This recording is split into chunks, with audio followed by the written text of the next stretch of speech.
నేను వచ్చిండ్రా, మేమందరం వచ్చినాంరా. తొక్కుతాం బిడ్డ, ఇగో అక్కడ ఉన్నది ఇగో దళిత బిడ్డలే, ఇక్కడ ఉన్నది కూడా బీసీ బిడ్డలే, ఇగో ఇక్కడ కూడా నందగిరి సతీష్ అనే వ్యక్తి కూడా తెలంగాణ ఉద్యమంలో పనిచేసినోడే. మీరు ఒక్కరేనా అరబ్ పీకుడు గాళ్ళు మాట్లాడుతాండ్రు? నేను తులసి చంద్ గారి గురించి వస్తాను. తను ప్రతిసారి నాకేం తప్పుంటే మీరు క్వశ్చన్ లేని మళ్ళీ మళ్ళీ మళ్ళీ చెప్తున్నా, నేను మోడీ ఉన్న సేఫ్టీ సున్నా అట. అరే అన్న, ఎర్రకోట దగ్గర తీవ్రవాదులు ఎవడో వచ్చి వాడు కార్ల ఎక్స్పోజ్ పెట్టి చంపివేస్తే, అన్న ఇగో ఇక్కడ కింద సెన్సెక్స్ కూడా ఉందన్న.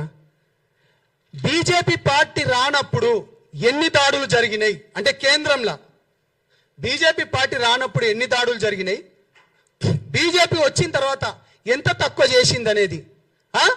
ఇప్పుడు టెర్రరిస్టులు మన పైన దాడి చేస్తే నువ్వు ఇక్కడ ఉన్న ఇంటెలిజెన్స్ రిపోర్టర్ కూడా మోడీ ఉన్న సున్నా, మోడీ ఉన్న సున్నా. దాని తర్వాత ఏంది, పహల్గాం దాడి